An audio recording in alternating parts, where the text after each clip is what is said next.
Welcome to the Money to the Masses podcast, putting you in control of your finances. It's a good thing podcasts are free, as this one isn't worth a penny.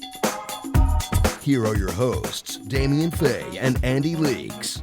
Now, Damien, before we get on with this week's podcast, you had something quickly to say about our sponsors.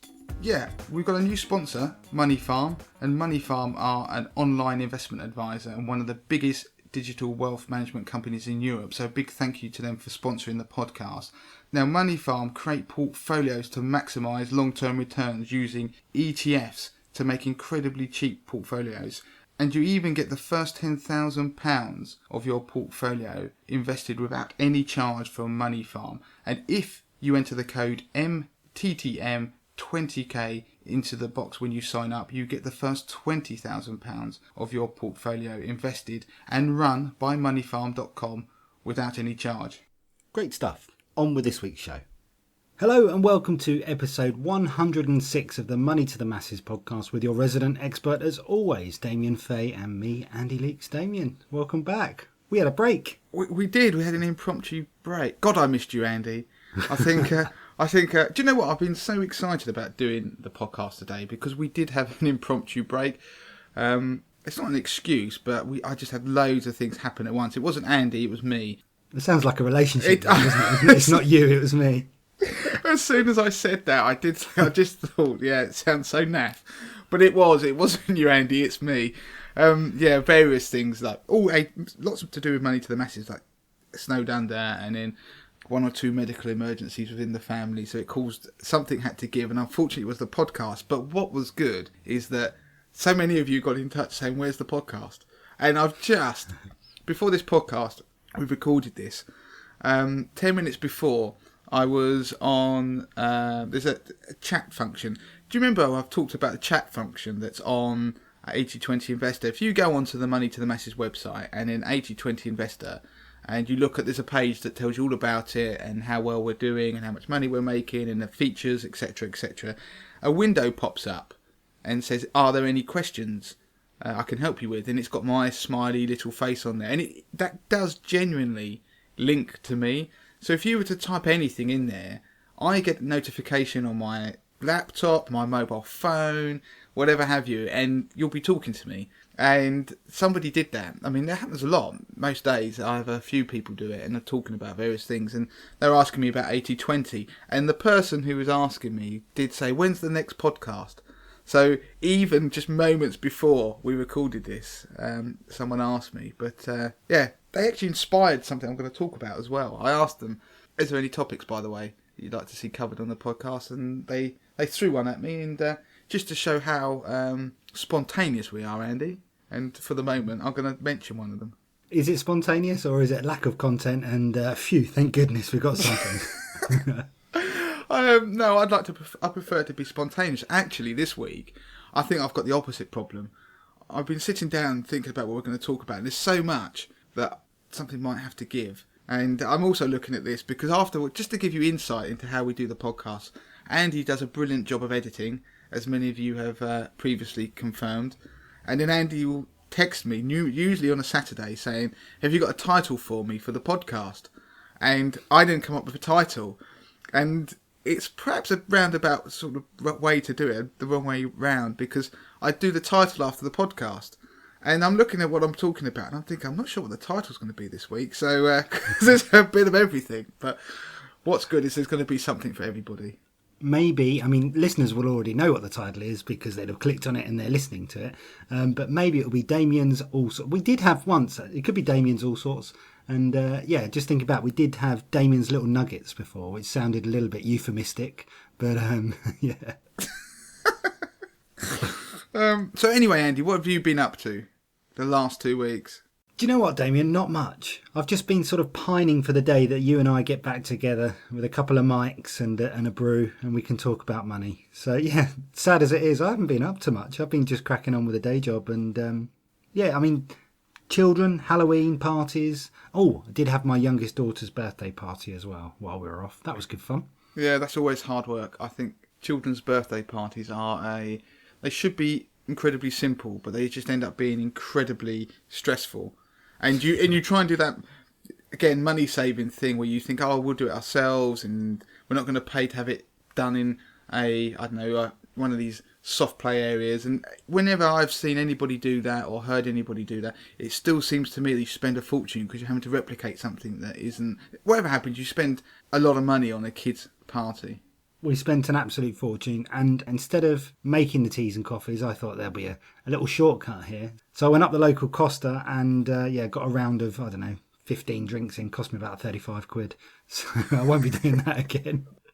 What have you been up to anyway this week? Well, I'll tell you, one of the things I've been up to is, actually this is quite interesting from a purely money to the masses insider thing. I've been doing a lot of logo work for 80/20 Investor, because now 80/20 Investor is really growing, and we've got to a size where it needs its own identity. So as much as it is very much embedded in money to the masses, it needs its own logo, if that makes sense. So it's a standard, because some people do come across 80/20 Investor via money to the masses, but in an isolated way. Do you know what that means? They're not necessarily podcast listeners or newsletter subscribers, and so we got the guy who actually made our original logo for money to the masses and did the branding to come and look at 80/20. And do you know what? It's amazing. He's brilliant, and it's amazing anyway about people who are designers, the amount they can do with just a simple word, 80/20 Investor. For me, you just think, it's different fonts or just mash it up a bit. But it came back with loads of different ideas. So if you are an 80/20 investor, you are likely to get, in the coming week or so, probably the shortlist of designs that we've come up with, and asking people's opinion, what they think, because there's never a right or wrong answer, is there? You just want to see what you're trying to portray various different things about the product in an image, and it's a different world to what I'm used to. If there anybody out there who is after a graphic designer or something, then get in touch, because I can point you in the direction of the guy we use. He's very good and very talented. So yeah, that's one of the things. That's quite interesting, actually. A different sphere to money, if that makes sense, and something that I like to see other people's skill sets. Good. Okay, so I suppose we're best at some point move on to the money stuff. What have we got coming up? You said it was a bit of a mishmash. Well, it wasn't. There is a kind of a running theme, but we're going to do a piece around not being ripped off when it comes to shopping, spending some money, buying stuff online. Not in a scam way, but just actually be able to get a good value for money. Don't get done, get Damien. Yeah. Yeah, if we just want to rip off a TV programme. On that, there's something very similar to a programme on TV that was based around that, but with a burglar. Okay, I'll just leave that hanging there.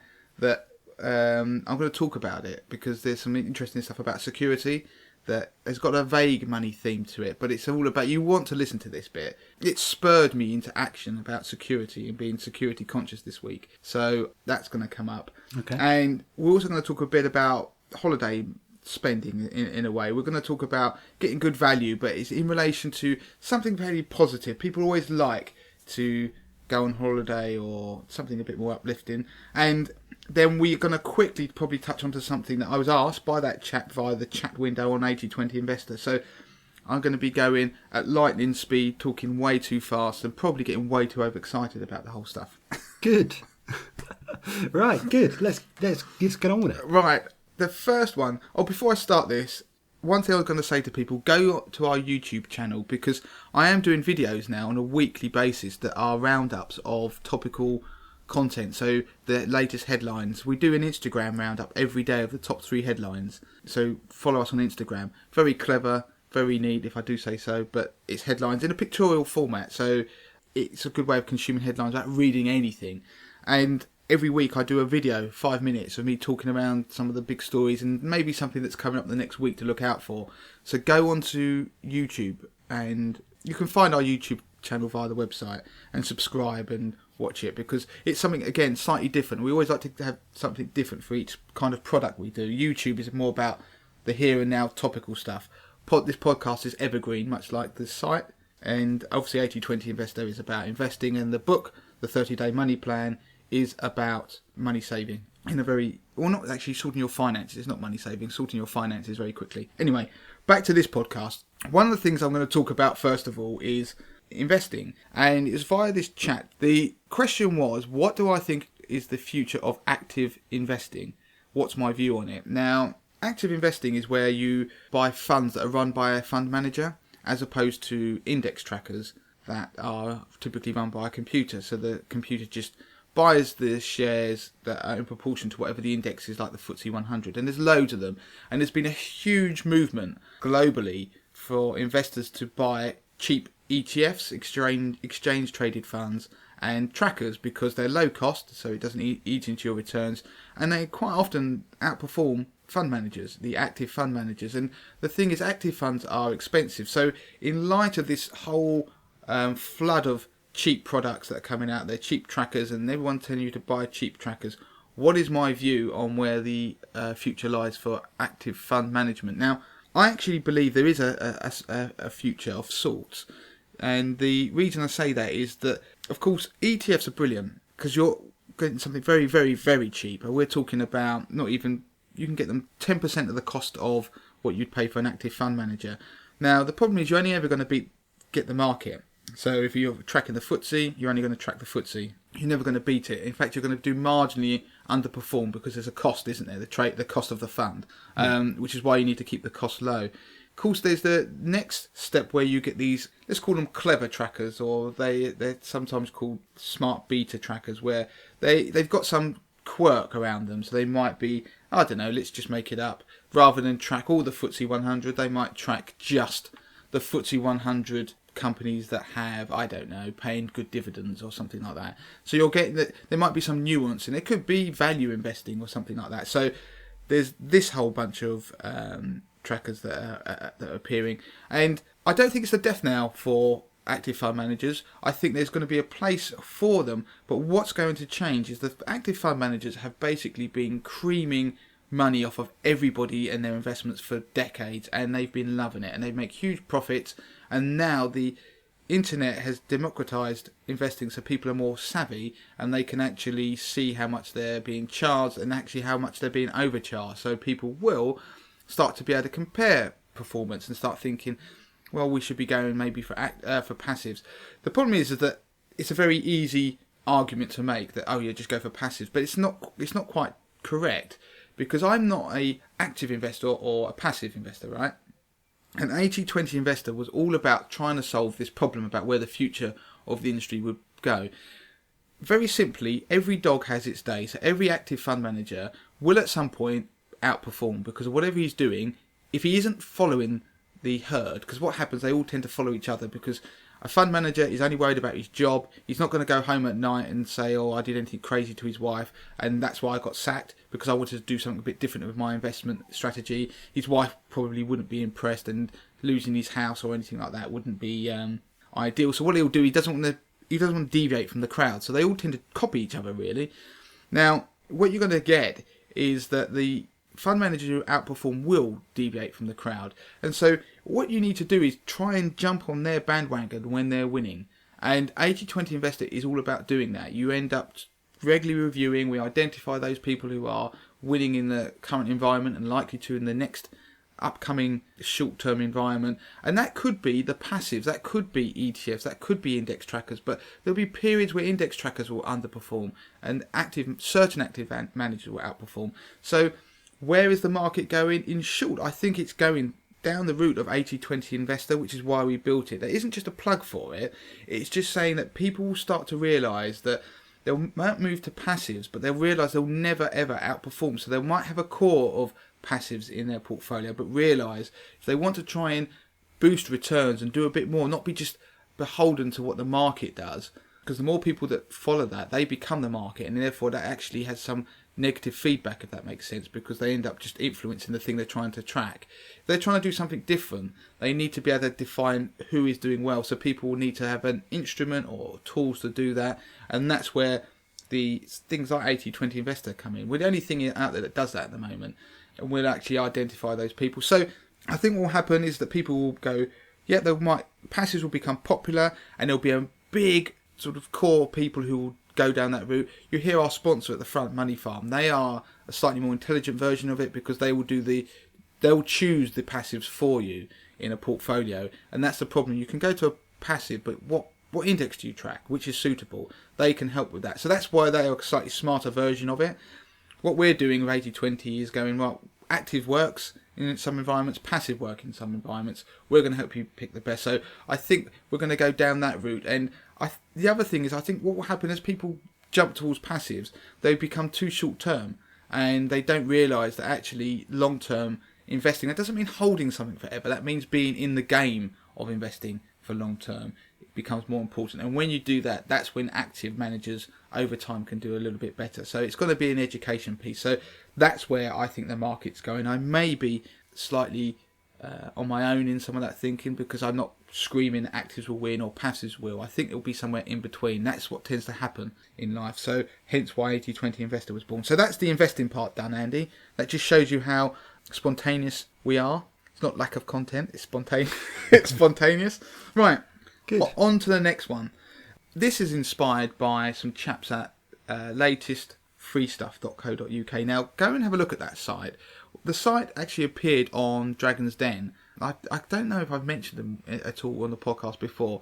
Really good bunch of guys. They came up with the idea when people give away free samples, it could be, I don't know, anything out there. Any product, could be nappies, could be cosmetics.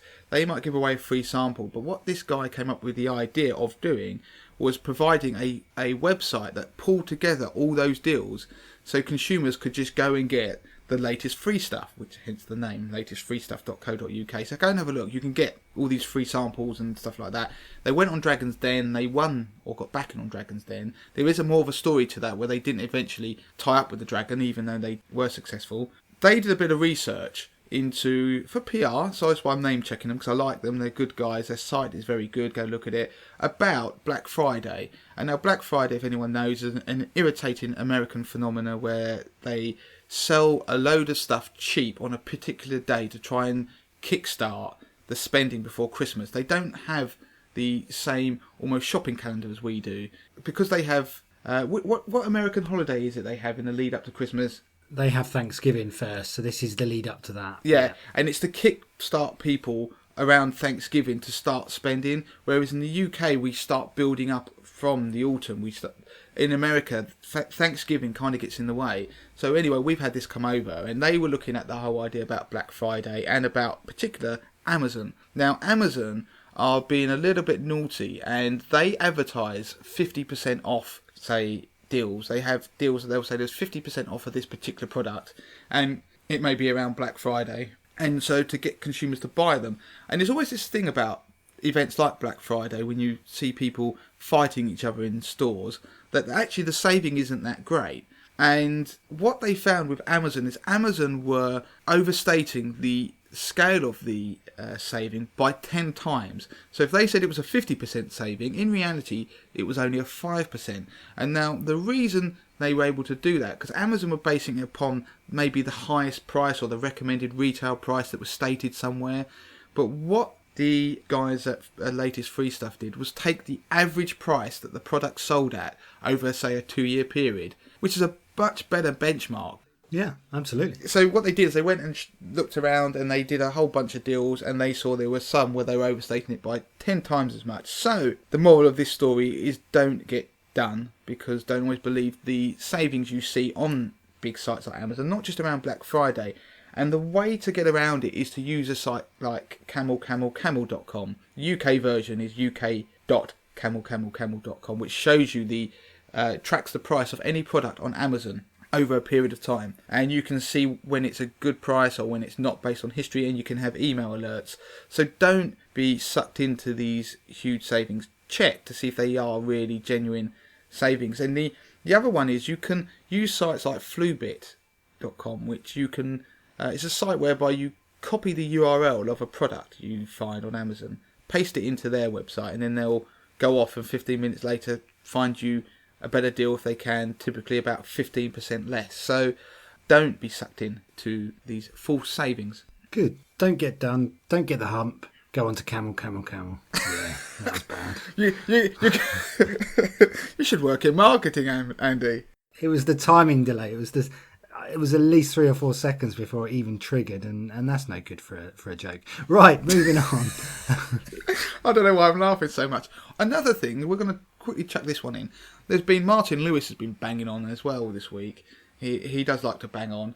And about late night emails. Have you seen it? No. And there's been full credit to him. Martin Lewis does some really good things, and he's set up I think it's another site that's around. Is it Martin Lewis or is it his team of people now? Because he's pretty much a band of people. Now. He is an army. He's an army, but yeah, I don't know if it's his idea. It might be somebody else's. But surround yourself with good people, Andy, like I do with you, and you can take credit for things they do. He's got a thing about late night emails, and there's been evidence to suggest that companies send them out in the early hours to encourage people to spend, because obviously they're tired, and particularly they reckon that you're more spontaneous at that point if you pick up your phone. And he says that people with mental health are more likely to buy as well. So that was just quite an interesting side thing of this that people like. I have to say from my experience as well, in a previous life, I must say, it's most definitely the more inebriated people at that time of night as well, and alcohol can slur you. I once bought a full set of golf clubs at 1:30 in the morning on Bid Up TV. True story. Unfortunately, what spurred you on? Was it just pure alcohol? Yeah, I was flicking through the channels and I thought I need some golf clubs, and if I don't buy these now, I'm going to lose them. Cut to 3 days later with a very confused man and delivery driver, where I wouldn't accept delivery of these clubs, whoever had bought them, and it seems that I had bought them a few days earlier. I can't remember if I've ever told this story on the podcast. Probably haven't. About a friend of yours as well, Andy, someone we used to work with, who did the most amazing late night inebriated purchase, whereby he woke up. I think he went through a breakup in a relationship, but he was a really good fun guy and used to go out drinking, and he went out and got drunk, and he came down in the morning and found his credit card basically next to the computer, didn't know what he'd bought, and worked out he'd bought tickets to Mexico, and he bought to go and save turtles, when they go and protect the eggs. He didn't know why he'd done that. He was like, oh my God, I don't know why I've done that. And in the end, he went. Cut a very long story short, he never came back. He went, didn't he? And he's never come back. He now lives there. This was about 10 years ago. He's a good friend. He now lives there. He carried on saving turtles, stayed longer than he should have done, didn't come back to his job. He's now married with children, and he's in Mexico. So, hello, Dave. If you listen to this, you won't be listening because you're in Mexico. But that's probably the best story ever of somebody who did it. Went, oh my God, what have I done? I've bought plane tickets to go and save the turtles, and he did it. Changed his life. So there you go, Andy. Maybe Martin Lewis shouldn't be trying to stop people from purchasing things at night.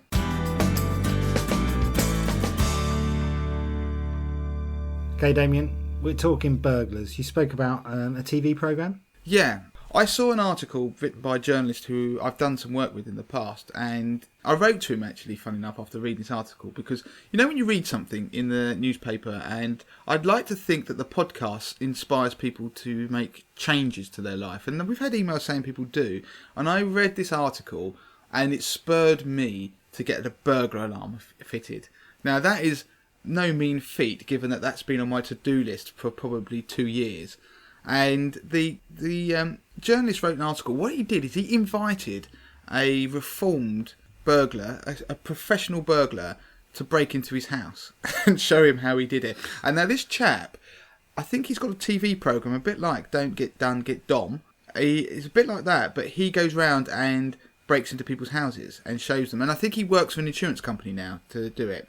And he went round to this journalist's house, and the journalist clearly thought his house was very secure, and he broke into it very quickly. I think he did it in 30 seconds, which just shows how ridiculous our home security is. And the guy had double glazing and everything. So I just wanted to chuck it out there. I tweeted about it during the week, so if you look at my Twitter feed, you can find the article in question.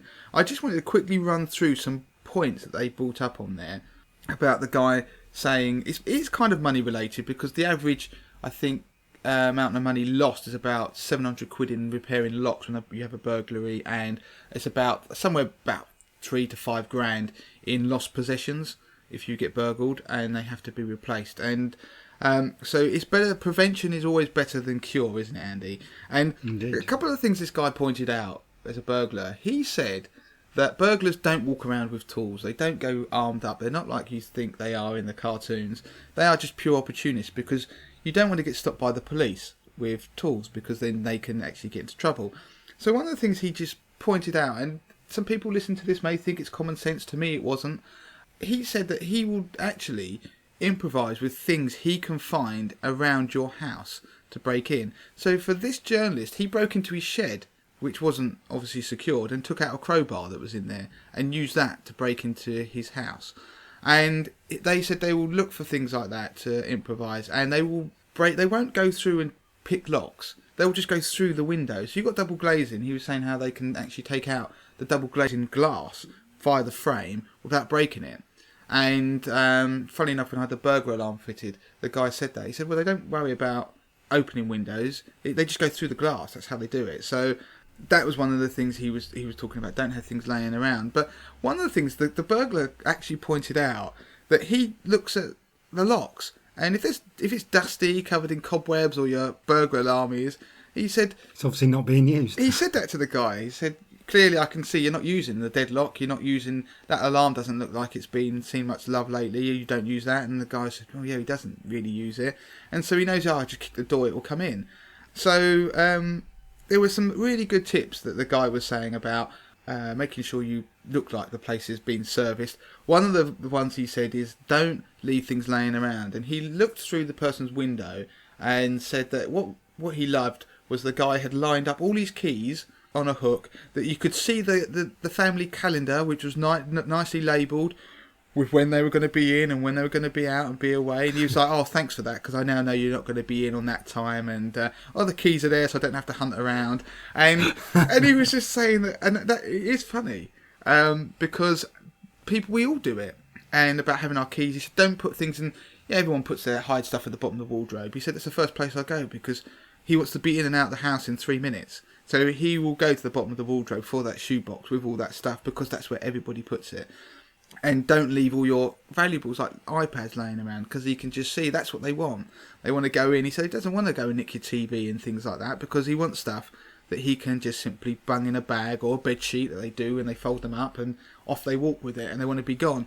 And they said they don't necessarily case the place. If they can get in through the front and they can see it's pretty weak, they're not going to just walk around the back, because a neighbour might see them. So they're probably going to just go straight in there and then and be out in 3 minutes. And one of the things he pointed out is the idea of stealing hard drives if they see them, or laptops, and paperwork, because they can then use it to clone your ID or send you ransoms for return of some of the data, and particularly sentimental stuff for photos and things like that, which is, as this guy said it, I mean, he's a callous bloke, but he said he saw it as purely as a job, but he had no qualms with blackmailing people. So it's one of those things, prevention is better than cure. Obviously, they talk about neighbourhood watch, getting alarms, and like you say, you can get alarmed fairly cheaply. But it spurred me on, and I just thought that it was quite a topical piece, really, given that it's the time of year, dark nights and everything, to do that. And it is money related, because you could save yourself a fortune, and actually reduces the cost of your insurance if you have an alarm fitted. So go and get one. It's very good what he says, because my parents have had first-hand experience of being broken in straight through the front door. None of this going around the back. They live on a busy road, so the person would have, taken some risk there. And what the person broke in with was a little bit of a fishing net that was stolen out of the garage. My dad kept some fishing nets in there for the children, and they basically wove it into a sort of improvised little hook. And then he went straight in through the letterbox, hooked the latch. The door hadn't been double locked. Do you know what, Andy? I'm amazed. And he stole, apparently the thief, because the police could, once they came around and checked, the thief was just looking for car keys at that point, because there was a couple of phones that he'd left, and you could see he'd gone through, like there was a pot of keys, and he was trying to find car keys. As it happens, there were only keys, like spare keys to the front and back door, and also to the garage. But he was after the car, and so they reckon he was in and out in less than 2 minutes. I mean, if it wasn't for the fact that these people are such arseholes, I know we shouldn't swear on the podcast, because now we've made this one explicit, but they are, that is so ingenious to do what he did, that ordinary people wouldn't think about turning a net into some sort of clever hook to open the door, because they could have, in fact, left and not shown any signs of raiding the place, and your parents would have been none the wiser and come back later. That is worrying. I tell you what, just to make this point a little bit light-hearted, I'll tell you a story. This is actually around burglary, but it's actually light-hearted. There's a good friend of my wife. She doesn't listen to the podcast, I don't think, and she, I don't know why, she went to work one day and then forgot to lock the front door. Actually, she forgot to shut the front door. I don't know why she did it. And she went out to work and basically got a panicked phone call from the police and saying that you've been burgled. She obviously didn't realise she'd left the front door unlocked. She returned home to see the police, and they said, "Yeah, I'm afraid it's bad news. They've tipped your place upside down." And she went in there, and they hadn't. She's just so untidy that they went as though it had been stolen. And she had to sit there and go, no one's been in here. And it was just the fact that she's so untidy, they thought she'd been burgled. And she had just genuinely left the front door unlocked. A neighbour had been concerned, seen the door unlocked, walked in, thought she'd been ransacked, phoned the police, and they came round, and she got a bit of a ticking off from the police for being untidy, for leaving the front door unlocked. But yeah, I remember talking to her because we were talking about being untidy, and then she told me that story and said, "Well, I guess I am an untidy person. I was once, my house was once mistaken for a crime scene." So anyway, the one thing I want to run off of that is, obviously we're talking about home security, but online security is one of the things is important, because if people get access to your emails, they get access to everything, don't they? And we talked about it once before about securing your email is the kind of key to your life.